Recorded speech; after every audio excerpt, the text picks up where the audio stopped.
Assalamualaikum warahmatullahi wabarakatuh. Bertemu lagi dengan kami dari kelompok 2. Pada materi kali ini adalah materi terakhir dalam akuntansi keberlakuan, yaitu mengenai aspek keberlakuan dalam pengauditan. Sebelumnya, perkenalkan kami kelompok 2 yang beranggotakan Adinda Alita dengan NPM 035, Martania Dwi Apsari dengan NPM 051, dan Maulana Iqbal dengan NPM 091.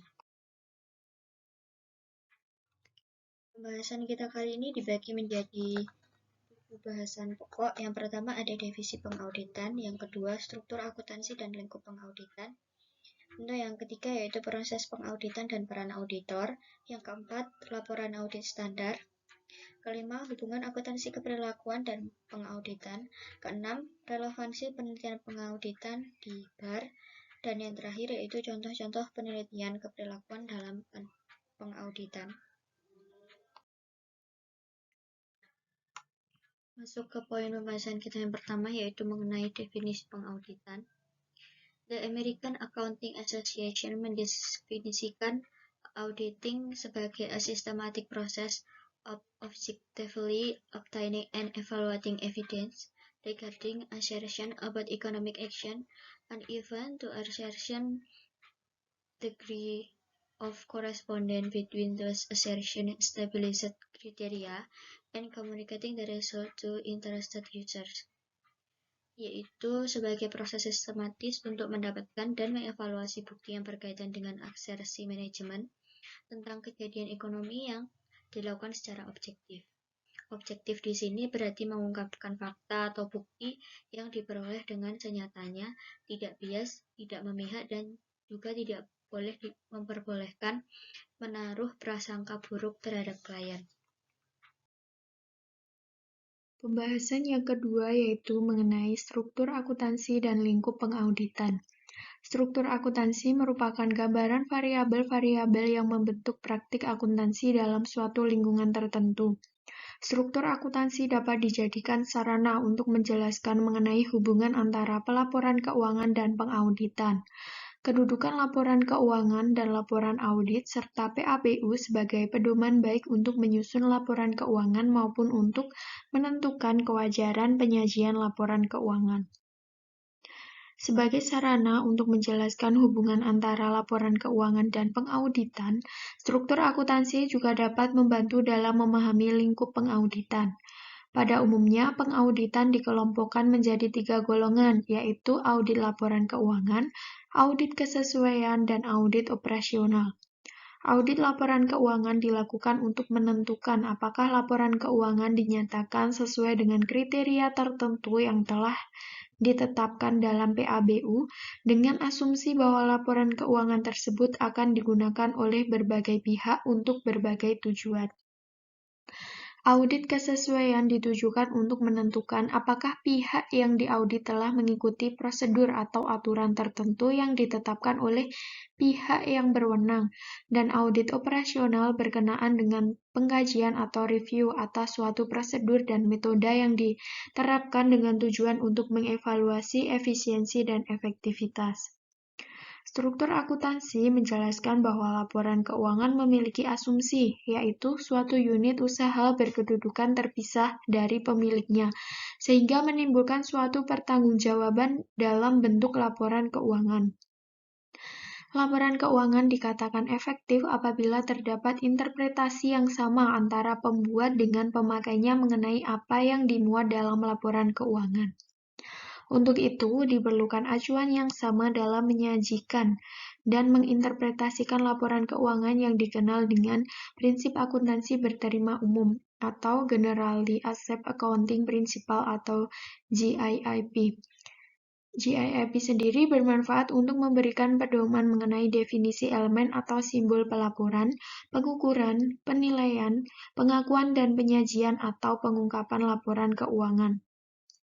Pihak-pihak yang berkepentingan, khususnya pihak luar perusahaan, memerlukan informasi keuangan perusahaan yang berupa laporan keuangan, seperti neraca, laba rugi, perubahan ekuitas, arus kas, dan catatan laporan keuangan, untuk membuat suatu keputusan bisnis.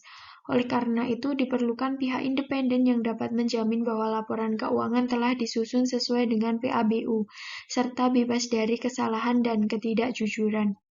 Pihak independen tersebut adalah auditor atau akuntan publik atau auditor independen. Auditor memiliki tugas dan tanggung jawab yang harus dilaksanakan secara profesional dan didasarkan pada ketentuan-ketentuan yang disebut dengan istilah Generally Accepted Auditing Standard atau GAIS. Untuk pembahasan yang ketiga yaitu mengenai proses pengauditan dan peran auditor. Pengauditan merupakan salah satu jasa akuntan publik yang berkaitan dengan atestasi yaitu representasi manajemen mengenai kewajaran laporan keuangan. Jasa atestasi merupakan jasa akuntan publik untuk menerbitkan komunikasi tertulis tentang asersi atau pernyataan pihak tertentu yang harus dipertanggungjawabkan kepada pihak lain. Untuk lebih memahami fungsi pengauditan dalam memberikan pendapat apakah laporan keuangan telah disajikan secara wajar sesuai dengan PABU, maka diperlukan pemahaman mengenai proses pengauditan. Proses pengauditan meliputi kegiatan-kegiatan yang sistematis untuk mendapatkan dan mengevaluasi bukti tentang laporan keuangan. Memeriksa bahwa laporan keuangan telah disajikan secara wajar sesuai dengan prinsip akuntansi berterima umum, dan menyatakan pendapat dalam laporan keuangan.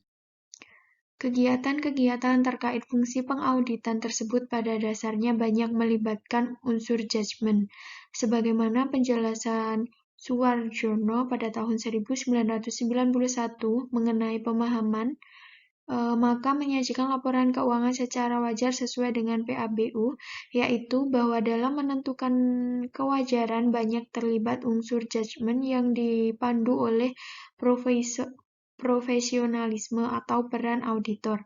Oleh karena itu, peran auditor dengan kemampuan profesionalnya adalah mengevaluasi apakah penyajian informasi dalam laporan keuangan sudah dianggap cukup sehingga laporan keuangan tidak menyesatkan pemakainya.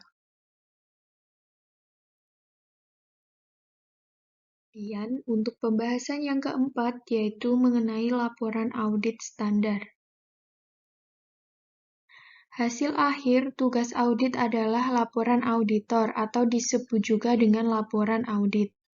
Pada umumnya, laporan auditor diminta oleh lembaga keuangan atau bank sebagai persyaratan permohonan kredit. Perusahaan yang ingin menerbitkan atau menjual saham kepada umumnya biasanya juga diminta untuk menyerahkan laporan keuangan yang sudah diaudit oleh pihak independen yang disebut dengan laporan keuangan auditan.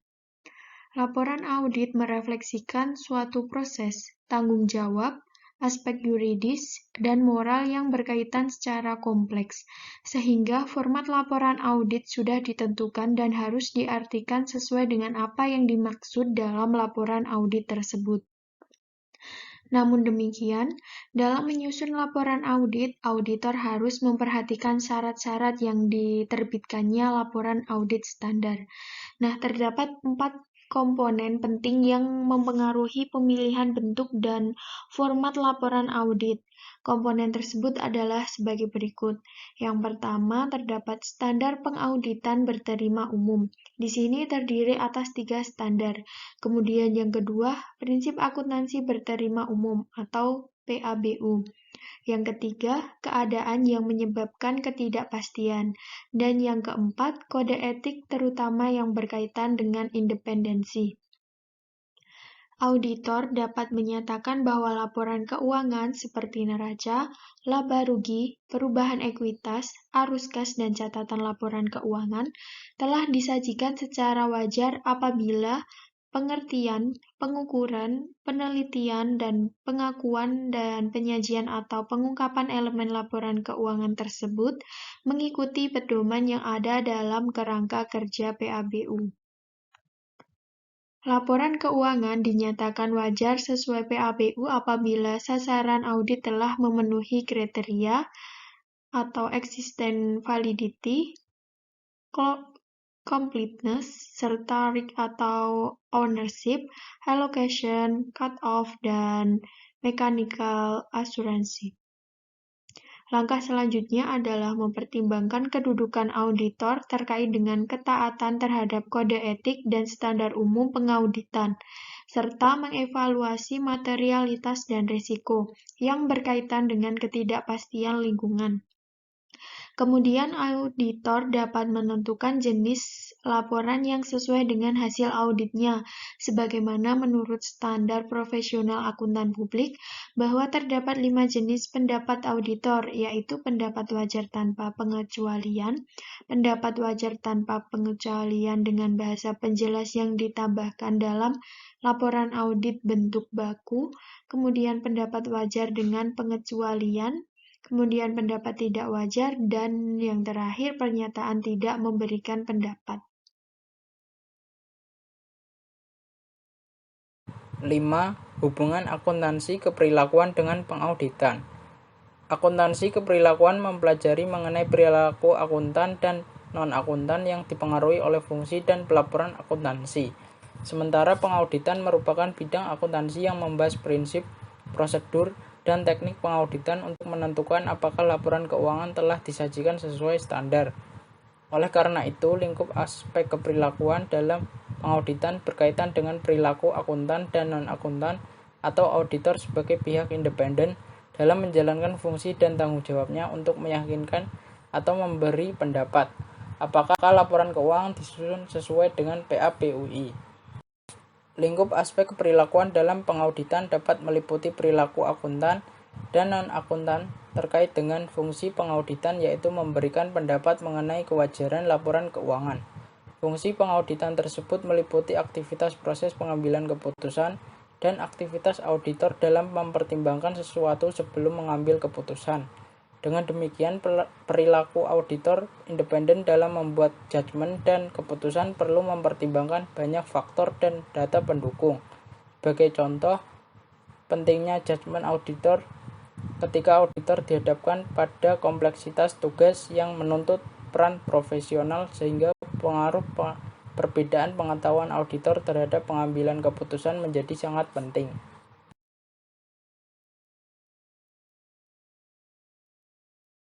6. Relevansi penelitian pengauditan di BAR. Penelitian aspek keperilakuan banyak berkaitan dengan bidang pengauditan, seperti studi yang dilakukan oleh Cohen et al. Tahun 1995. Berikut contoh-contoh riset yang menunjukkan adanya relevansi aspek keperilakuan dalam pengauditan. 1. Mengkaitkan pengauditan dengan judgement dan keputusan auditor dalam meningkatkan pengembangan kognitif. 2. Memfokus pada proses pengauditan oleh pihak independen atau auditor eksternal terhadap suatu asersi manajemen dengan menggunakan judgement dan bukti-bukti mendukung.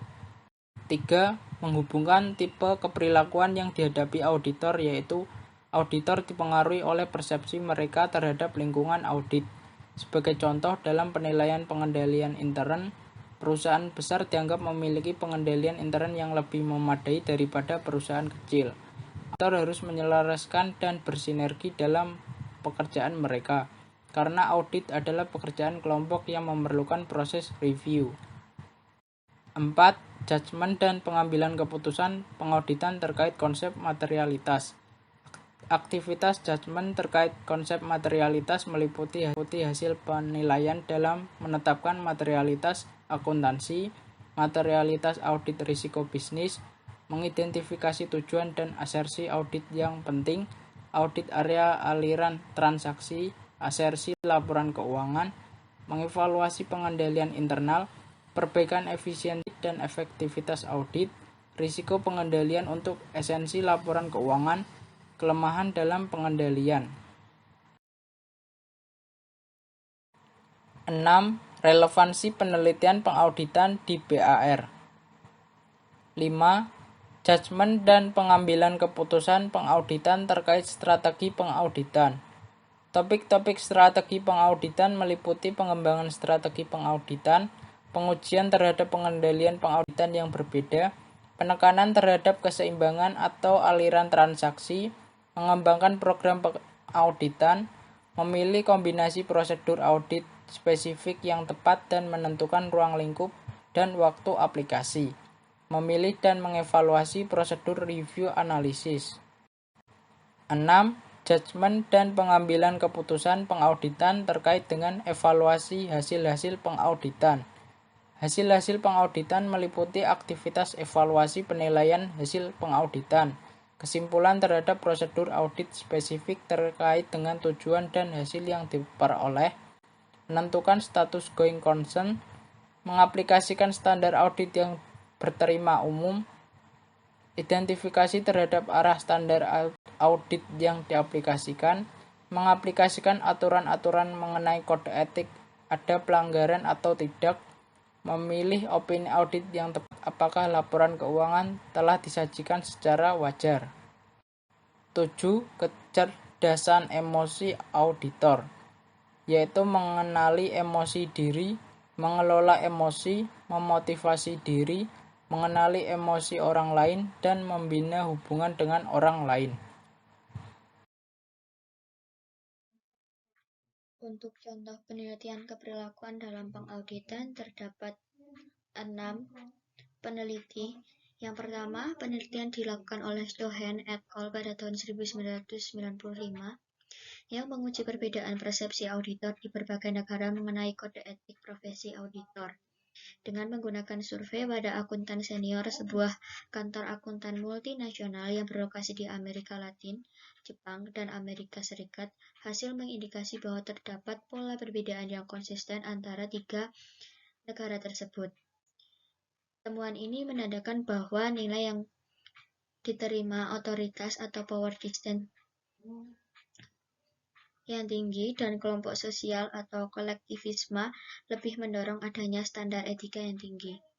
Lalu untuk penelitian yang kedua yaitu Anderson et al. Pada tahun 1997 melakukan penelitian untuk menguji keefektifan dua metode pengurang biasaan atau debiasing untuk mengurangi bias hindsight dengan menggunakan hakim yang terlatih secara potensial.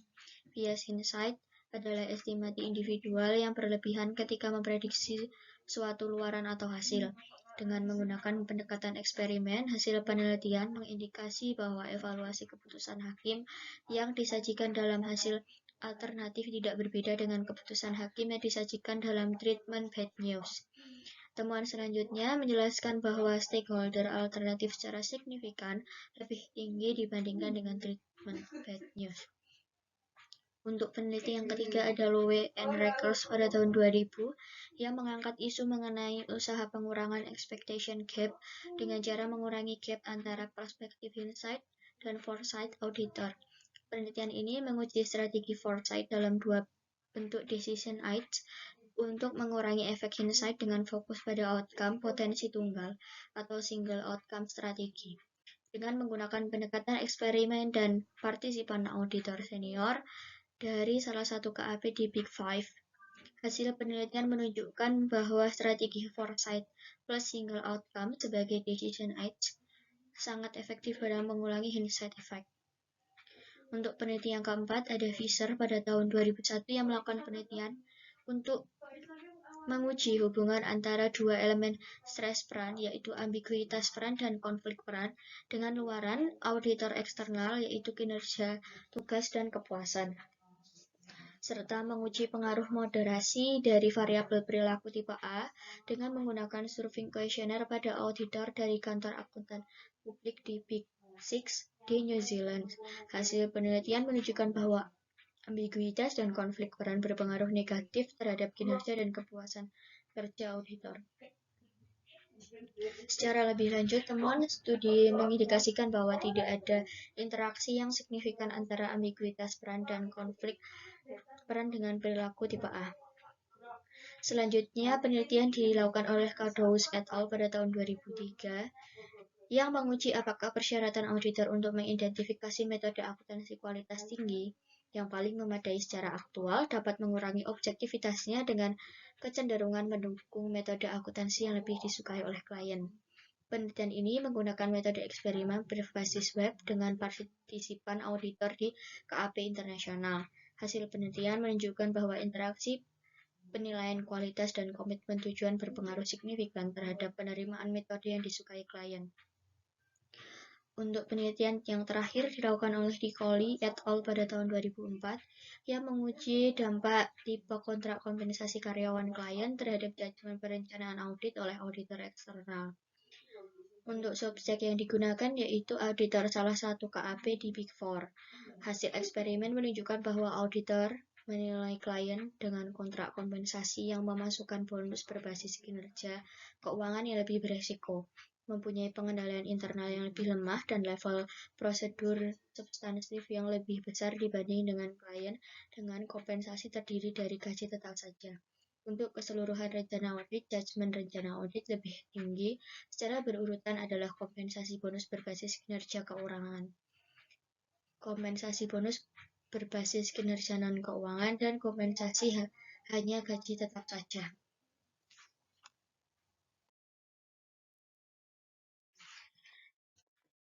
Baik, sekian presentasi dari kami mengenai materi terakhir dari akuntansi keperilakuan tentang aspek keperilakuan dalam pengauditan. Kami dari kelompok 2 memohon maaf yang sebesar-besarnya bila terdapat kekurangan dan kesalahan dalam pengungkapan dan juga penulisan kata dalam PPT. Assalamualaikum warahmatullahi wabarakatuh.